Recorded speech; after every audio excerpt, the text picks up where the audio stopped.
interaction, maybe.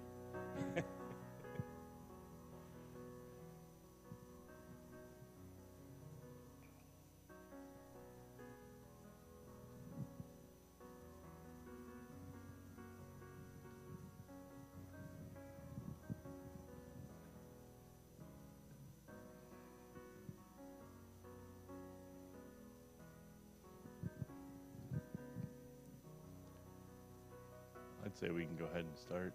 Have we started streaming? We're good? Awesome. Hey, good morning. Happy Sabbath. A little bit of a late start here at the church, but for those online who are joining, thank you for your patience. Hopefully we've had a little time to reflect, and if you're like me, waiting for a couple more folks to join us, review a little bit of our lesson. You know, it's nice to study each day, but it's always enjoyable to come together and discuss. And if you're at home and you're wanting to contribute, even if we don't hear your contributions, it's good that you have a bit to reflect and formulate some thoughts. So thank you to those who covered for me. Been gone for a month, so it's good to be back home. Finished up Exodus and jumped right into Joshua. So kind of a nice continuity there, as it were.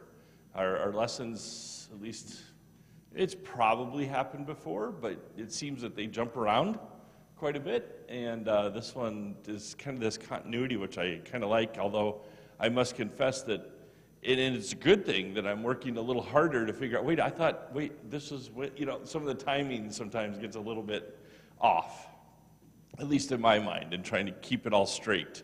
So forgive me if I stumble through this, because it's like, wow, kind of like to be, a sequential person, and I know in my studies the last couple decades at least, wait a minute, that's before this? I kind of read the Bible a lot of times and think chronologically or never thought about it. And then when you start digging in and seeing, oh, wait a minute, this was before that. Oh, well, that makes more sense. And so it's always enjoyable to do that. So keep me, for those of you who are better at that, where we need to be. But this week's lesson is called Surprised by Grace. So let's pray, and we'll jump in. Father, we are thankful to you for the Sabbath day, for the harvest that we see going on around us, for the series here that Pastor's leading out, looking not only at harvest time, but also in some ways at planting time. It's a never-ending cycle, Lord, until you come, and we're happy for that, actually.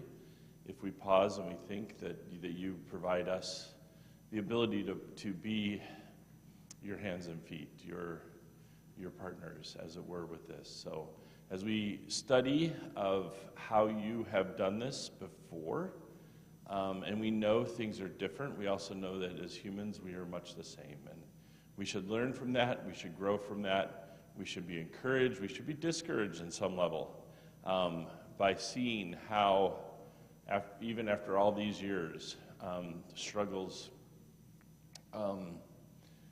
that we should not repeat somehow seemingly do. And so help us to see, to learn, to understand, and to grow, not only in our lessons today, but in our day-to-day walk. In your name, amen. All right, so our memory verse coming out of Hebrews, right, even though we're studying Joshua, says, by faith the harlot Rahab did not perish with those who did not believe when she had received the spies with peace. This is an interesting lesson, I think, and especially the first 2 to 3 days here, where we read about Rahab, and there's what I think back to as a kid, right? And when you go back to the childhood memories, or when you first hear about characters in the Bible, when you hear the story of Rahab, or if you reflect back to that time, what were your thoughts that surrounded Rahab? Or how was Rahab portrayed?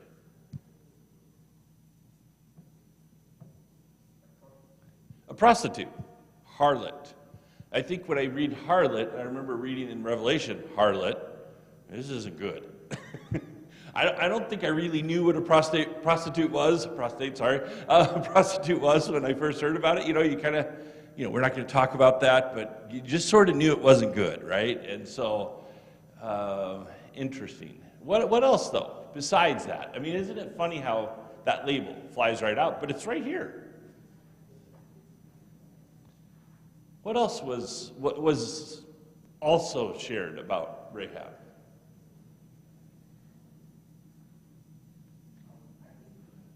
She was like, she had a little bit of reputation in the society because of the activities she was involved in, so no one cared about her. Yeah. One of the things that really stuck out that I remembered was that cord that hung out her window. And I remember hearing the description of the city and how it's not like a city today with the walls and the fact that there were rooms and homes on the walls and that part of the wall, right, maintained. And it was so miraculous and so interesting, and yet it was a red cord, which signified, her profession, which was interesting as well, to think about that. But that somehow she was good. And I at least remember being young thinking, how does that work? Because even though I probably didn't fully understand harlot, prostitute, whatever, and then somehow she's good, I remember wrestling with that, trying to think, how do you put that together? I don't know, maybe I was the only confused child. But it is interesting when you process through and you think about this, and it talks about it, I think, as we dig into this lesson. But it's interesting that our author takes us right into this lesson by saying, why did I do this again? Trying to communicate, obviously, to us that we make mistakes, we have challenges, we do things. And why do we repeat some of the things we do? Why does that happen?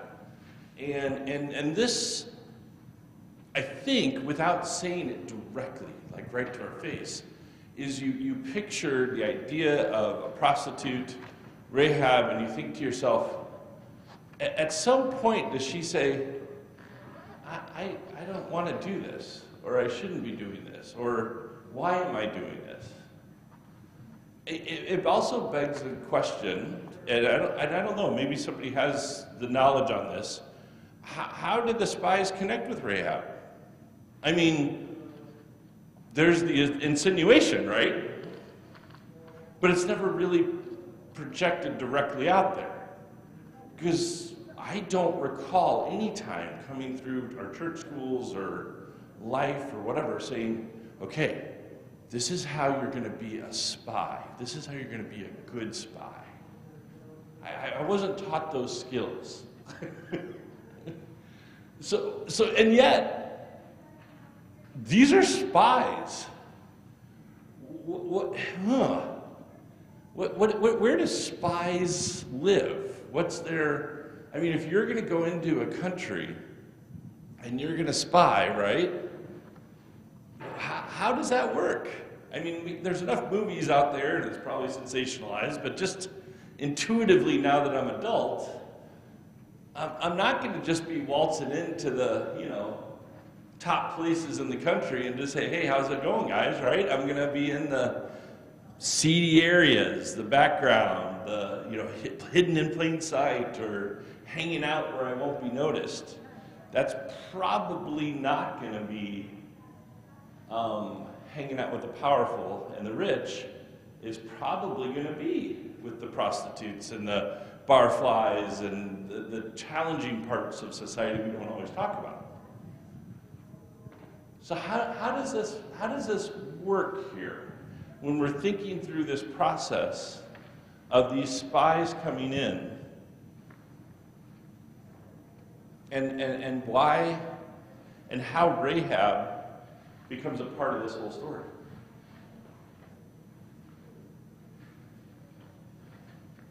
Yes? I want to believe that the cities of old were not as big as our cities today. Yeah. And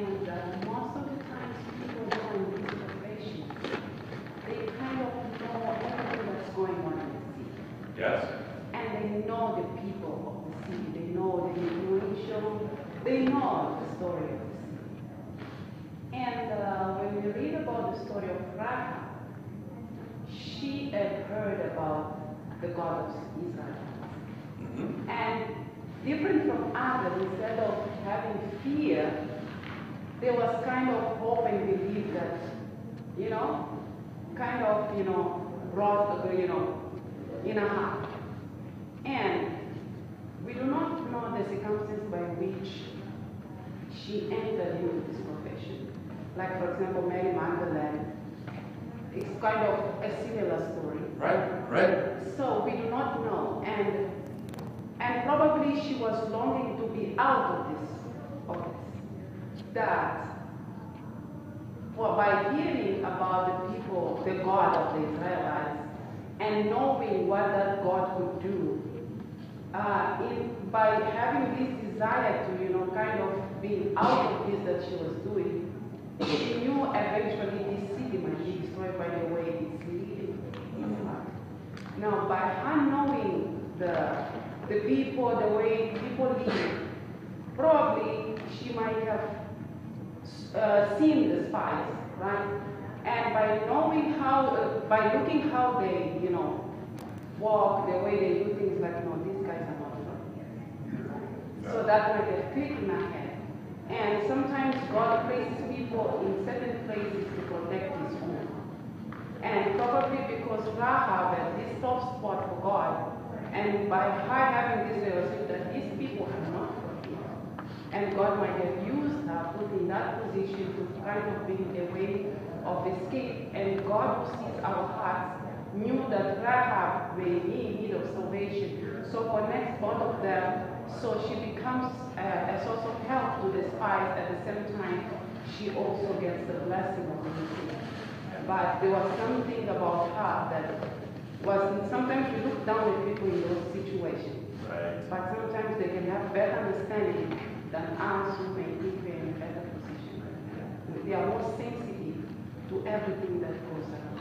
Good point. No, I thank you for that. I mean, I've you see documentaries. I know for a while there, recently in our country, there were some documentaries about this work, and what you described is what you hear. You don't start out in life thinking, this is how I'm going to make money. This is how I'm going to survive. This is the best path. This is a good path, etc. That's not the case. There's something that's not how this goes. And you hear and you discuss this with people who are engaged with that or on the edges of that, and you do. It becomes I'm not sure what else to do. And you got to think culturally what's going on. And again, I agree. These cities, we think of cities today. This is not the case. It doesn't take much to go to Lot, right? And think about his city. And they knew when strangers came. It wasn't like, it's probably the old downtown Sioux Falls is the city, right? It's not that big. And yet, activities are occurring. If there's no light, electricity, things like that, right? If you come in under the cloak of darkness, that was a real thing. I mean, and so I agree with you that she's probably listening and hearing and gathering information. You always hear that when you think about when you enter a community, you want to know about the community. You don't go to the mayor's office, right? If you really want to know what's going on in the city, you go to the heart of it. You go to where the people see everything, and they can and do see everything because they go unnoticed. It's like, I never knew that was happening in Sioux Falls, or I never knew that was happening. And, well, of course you didn't, because you were sanitized, we say from that. And we say, well, that's where it should be. That's the safer. I get that. I'm not saying, but there is a reality to that raw, this is where it happens, as it were. And so I agree, and I thought about that too when you were talking and when I was reading this. Who is Rahab working for? Who are the men that visit her? We know even from Israel as they go, as we read later, and again, our Bible doesn't talk too much about like temple prostitutes and things like that. Who is it that comes to the prostitutes? It's generally some of the wealth. It's some of the individuals that can afford this, to be quite honest, to be quite blunt. And sure, there's others as well, but that's what happens. And so she's going to hear the politics. How many times do we hear that in our own country with our previous presidents and all this other stuff? Oh, you know, I was the mistress to FDR. I knew about X or I knew about Y. King of England now, right? Always had somebody. You know, it's not unusual for that to be the case. The other thing I was going to ask in this process is, who trained these spies? I mean, just intuitively, the Bible doesn't say, and they went to spy school with so-and-so, right? But if this is Joshua who's leading, let's not forget that the first time the spies went out, it was Joshua and Caleb who came back, right? And they were the faithful spies, and they knew what to do. And I'm guessing Joshua kind of said, let me train you guys on how to do this. Remember? Again, these two go out and they do this. And I think he kind of explained to them, this is how you get by, and this is where you need to go. Because A, you just walk into the magistrate or kingdom or whatever, the head of Jericho, whatever they're called, and declare your presence, it's not going to go well. because they know from the history, like you said, that children of Israel have been released from Egypt, and they heard about what happened at the Red Sea, and this is 40 years of anxiety. Think about it. That Jericho's living in, because they were released and they've just sort of been wandering around and growing and getting more antsy and maybe even getting more aggressive. Like, I want our land. and they're wanting to come this way. So it's gonna be edgy, for sure. So it asked that question in Sunday's lesson: why would Joshua start the mission of conquering the Promised Land by sending out spies? Why would Joshua choose to do that? What were your thoughts on that?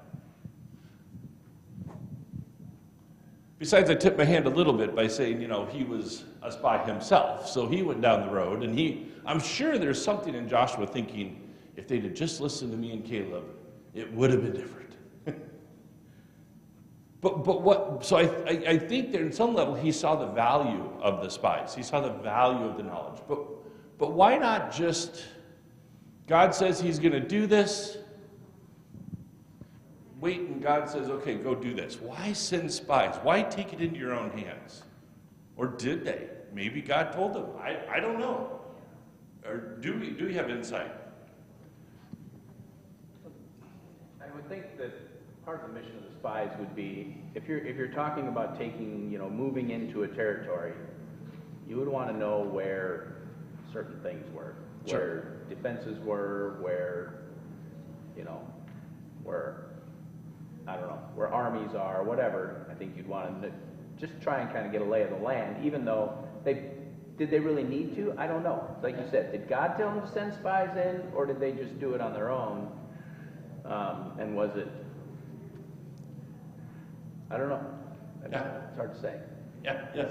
Build on that they had their families with, and they probably were thinking, we're all in the march here. We got to know where's the good place to be a stronghold for us, or to find what we need, or stuff like that. But I mean, it'd be obvious military reasons too.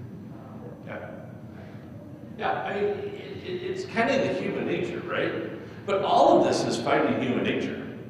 God's going to do things very differently. So it's just, I don't know. When I read this, I thought, I don't know why, except even, again, Joshua and Caleb, you go back, the spies were sent then. And I think there was a direction for that, if I'm not mistaken. So maybe there was here, it's just not as clearly told, but it happened before as well. Because remember, you're slaves, so you're gonna question, you're gonna doubt. See, I think God knows that about us. Yeah, he wants us, doesn't he, to just say, yes, Lord? Samuel, here am I, Lord. He wants that. But he also knows that we're going to be like, hold on a second. Hold on. I need a little more information here. Tell me some more. And we see that repeatedly. And that's what Sunday's lesson talks about. God is like, okay, I get it. I did make you. I know how this works. I know it's hard to trust. Despite everything I've done, I understand that. So go ahead, send your spies. Figure this out. And like you said, maybe there's another reason here that God sees, because he sees Rahab, right? He sees her struggle. He probably hears her prayers to him, saying, I don't like this job I'm in. I don't like where I live. I am with some of these powerful people in my job, and this is frustrating, and maybe there's a belief that there's a change coming, and she feels stuck, and she doesn't know what to do, and so, hey, here's his rope to her, right? That somehow, if given the opportunity, which she was given, there's a possibility of a way out for her and her family. I mean, we can't discount that maybe that was part of the purpose for the spies, in addition to let's get the lay of the land. Don't know for sure, yes? And also to add, we have the story of Gideon. Yes. When God called him, he was doubtful. Mm-hmm. And God allowed him to go and hear from the enemy what they are talking about you, so that they can have confidence. Probably God allowed also that so that the people of Israel can hear the fear, can get to know like, wow, they know about us and they are fearful of us. Right. So it's not us to be afraid. So God, knowing our human nature, sometimes allows us to have information from our own enemies so that they can feel confident, like, okay, we don't have to be scared of them. Actually, they are more scared of us. Right. So it was also a source of encouragement to them, to the people of Israel, to receive that report back of what's going on in Jericho, to encourage their faith to Absolutely. proceed.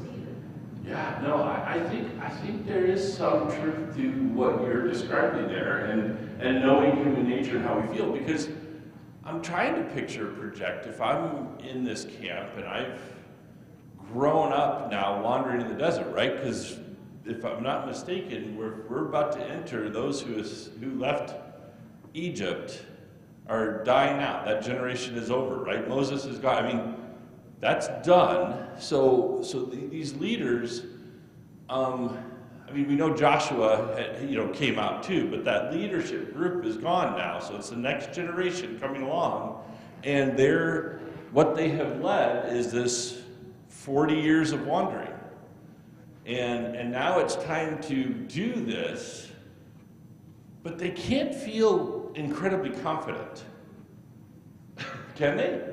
Like, yeah. We got this. We've been training for this battle. We've been training for this war. You don't read too much about the training grounds of what they were doing as they were wandering in the wilderness. I mean, think about how we even talk about it. The way we communicate, they were wandering in the wilderness. What visual comes to you when you hear that? I don't picture people, training and practice sword fighting and doing all the things like we're getting ready. It wasn't like we were training for 40 years ready to go in and conquer Canaan. It was, the picture is kind of this wandering lost people.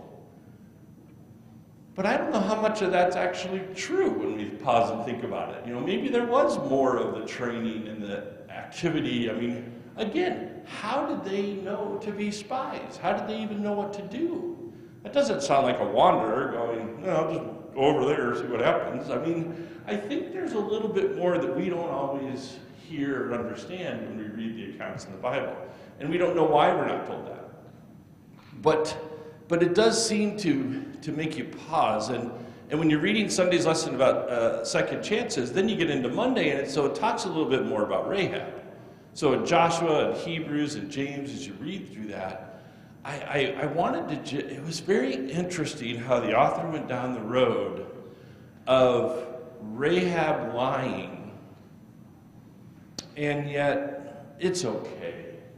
And then you're reading a little bit further, but in the New Testament, none of them endorse everything about her.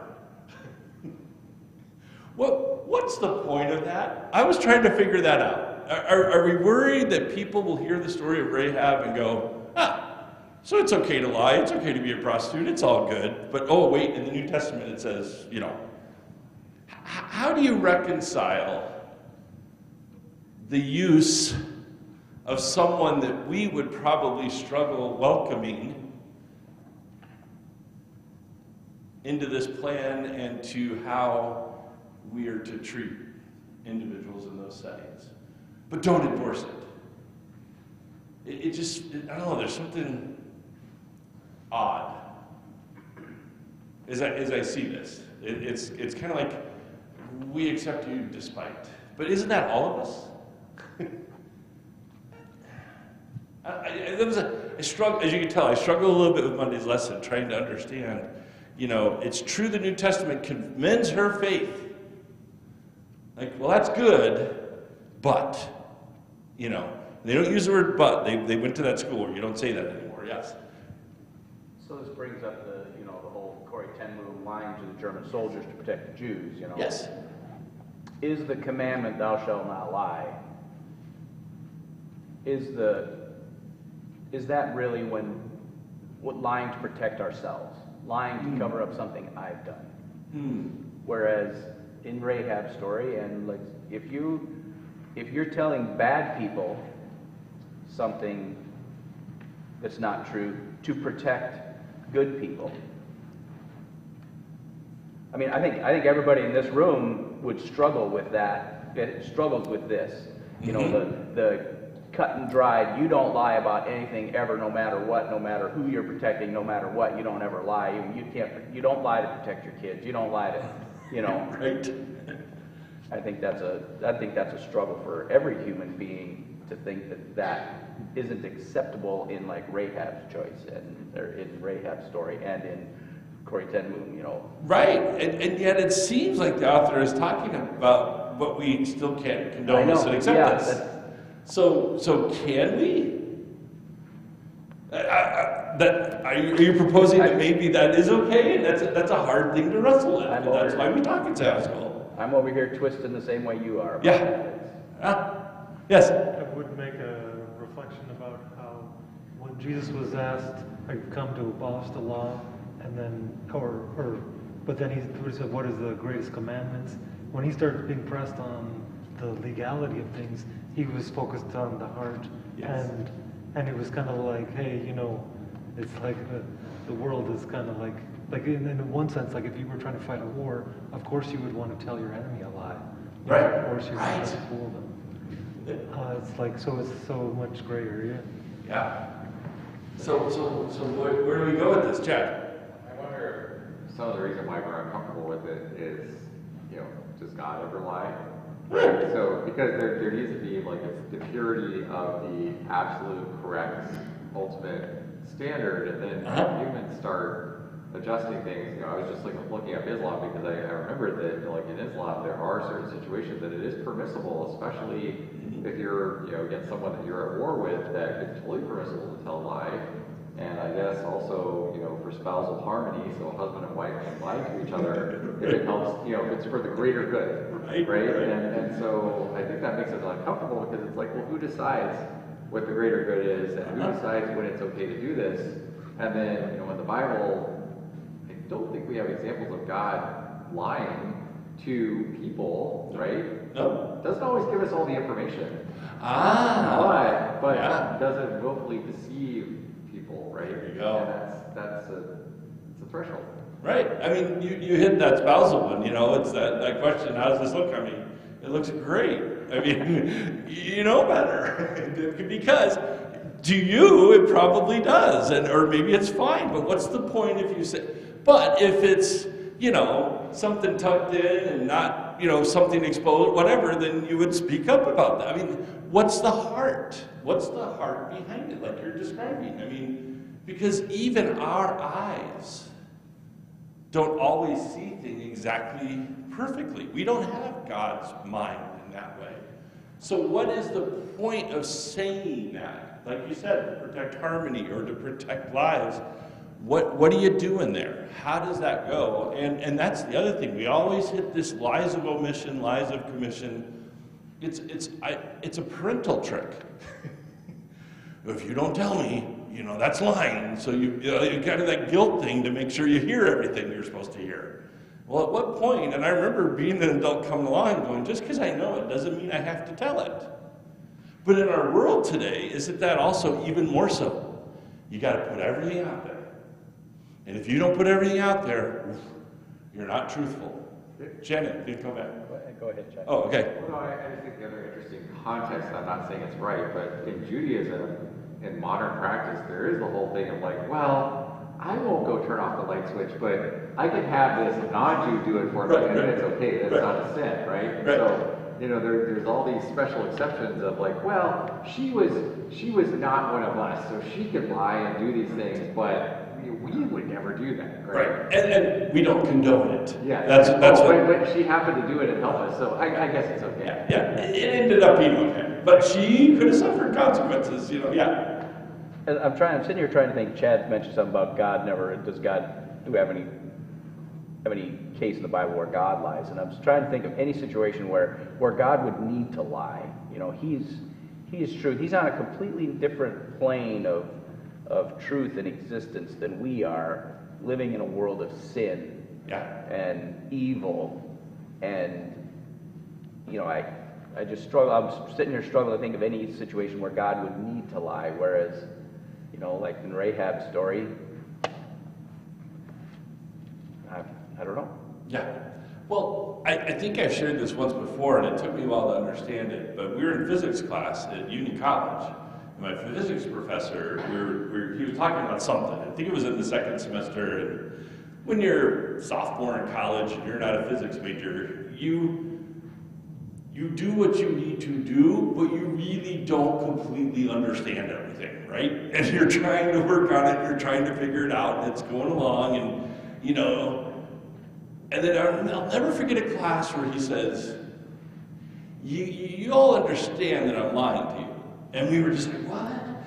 He says, if I actually explained to you and told you how this worked, you wouldn't understand it anyway. And we're all sitting there, you know, he's probably right. And he says, sometimes I think God's like that. Sometimes I think God lies to us. And our minds are blowing up, you know, because we're sitting in physics class. Why are we doing this? No, not really. But, you know, we're in school. But what are you talking about, Dr. Shaw? What does this mean? And it's kind of the same, you know, we don't understand everything. God doesn't even show us himself completely. We would be gone, right? This is why we started this with Exodus. You know, it's in the burning bush or the back parts of, it's for our own protection. But what is it a lie? So what is that definition? That's what he kept coming to us and saying. I don't tell you these things to deceive you. I'm not coming along and saying, hey, gravity, how it really works is the earth is jumping at us. And, I mean, he didn't go down the road of trying to mess our minds up so we couldn't understand anything. He just was giving us what we could understand. And if he saw that we were catching on, what did he do next as a good teacher? A little bit more. He pushed us a little more. And he pushed us a little more. But just because we didn't fully understand everything he did, I don't think that's lying, and that's where we get confused. Well, just tell me everything. Do you really even know how to handle everything? You know what I'm saying? And so that's different than this, but I think that's why we get a little confused sometimes, yes? And he probably took a little different track with different students in the class. If he knew he had 3 physics majors in the class, bingo. You know, Yep. he probably treated them a little bit differently than the rest that are just trying to get this credit and get out of here, and I'm Right. never going to use this again in my life because I'm not doing this. But Right. Oh, and that's why you have the lower 100, 200 courses and the 300 and the 400 courses. I didn't take any 300 or 400 physics courses. You know, wasn't in my wheelhouse, wasn't what I wanted to do. And I would have known more and developed more knowledge. So that's what we see here in Monday's lesson, I think, when we're reading about Rahab, right? Notice in the middle it says, she declared in Joshua 2:11, for the Lord your God, he is God in heaven and on earth beneath. Does she know everything about everything? Has she even read the Torah? Do we even know? Is it even available? But somehow she knows this, right? Like you were sharing. She sees the gods that are being worshipped in Jericho. Somehow she's run across this God of Israel, or the true God. And she's declaring him. That is the truth, right? Isn't that the truth? Jesus says. He is the truth. All this other stuff is how we live and how we get along. It's What's going on? Is she trying to deceive? Well, is she trying to deceive? Did she come clean and go to the authorities and say, hey, I got spies in my house? So yeah, they're not going to come along and say, oh, look at everything she did was good. But it's interesting, yes. I was thinking about it, and I'm like, I think at that moment, Rahab was at a point of making a choice. Yes. She was at a point of either choosing to ally herself with God or choosing to ally herself with the world or whatever she was doing. So, for her to save the spies, to me, I think she declared her faith and courage that she had in God. And by doing so, she was saved. And now we see Rahab's name in the Bible declaring her faith that she had in God. So I was thinking about it and I'm like, maybe I wouldn't say this like a lie, but it was a point of making decisions about her faith as to whether she will be at the side of God's people and get saved, or she will just move on with how the world was going. Yeah, and if you look at and remember the title of our lesson this week, I know we didn't get very far, but surprised by grace. Well, hopefully we're not surprised by this, right? But I think sometimes it is a surprise to us because we expect, in the way we operate, you need to follow every little thing. You never do anything wrong. You never stray from a path. And it surprises us when someone like this enters the story and it's just all, it's okay.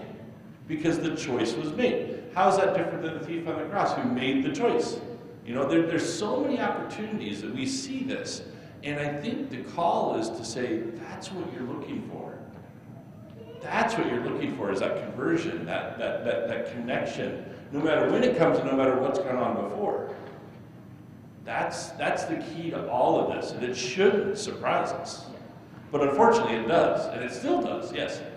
I think it's hard because we live in the Christian era post-Jesus, so maybe we're not surprised by grace, but I think anyone who lived in a society where there were irrevocable consequences for running afoul of the king or whoever's in charge, you would be surprised by grace. Absolutely. Well, this is what I deserve, Yep. and what do you mean I don't get the punishment that I deserve because I messed up, right? Yeah. So that is surprising, I think, that's the way the world typically works. Absolutely, especially to this group at this time. Yeah. But maybe not so much for us, but yeah, think about it. So the spies come in, and I don't think they were thinking, how can we save somebody in the city?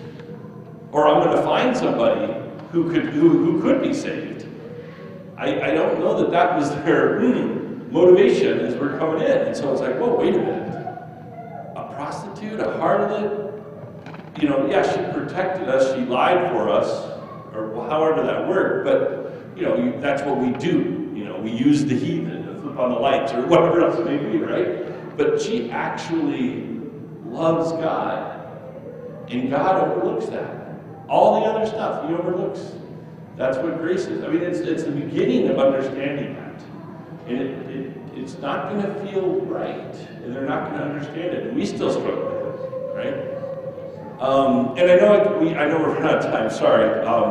Part of it started a little late. It's not a chastisement, but it is what it is. And then it talks a little bit in Tuesday's lesson about this new allegiance that was made with her and her family, similar to the Passover, right? So if you're in her home, you're the family she's been witnessing to you, and again, the war didn't wage. Remember how this all happened, right? Just kind of marched around and down it came. I'm assuming that's probably coming. But at the end there, it talks a little bit about the similarities and differences between Rahab and that of the Gibeonites. And why are they meaningful? And I'm like, Gibeonites? What is this? I don't know. Anybody else feel that a little bit? Like, I don't remember that in Sabbath school. I don't remember the song, We Are the Gibeonites. And, you know, that's not just a tune that comes in my head. But it says in order to trick the Israelites into making a covenant with them, the Gibeonites resort to the scheme of being ambassadors from a foreign country. So in other words, look at what happened here. These Gibeonites tricked them, right? They were deceitful. And yet, they get saved? Right? I mean, I think a sin's a sin. That's the idea here, right? But if it says the word translated as craftily or cunningly can be used with positive or negative. And when we usually hear, oh, it's crafty or sly, we often think negative, don't we? I tried to pull something over on you. But I do remember times where it's been done where it's like, well, that was smart. Good for you. Good for you for figuring out how to figure that out. But oftentimes it's a negative, and so I think it's important that we give that grace ourselves as we've been given to try to see how this process works. But once again, at the end, Thursday's lesson when it talks about this, how do you figure out justice and grace? How does this go? And you know what I see at the end of it, and what we were hearing about, this is God's choice. It's not ours. You know, we clamor for justice. We hear about people who forgive. That's what we're called to do. God decides. And we may not see it as justice.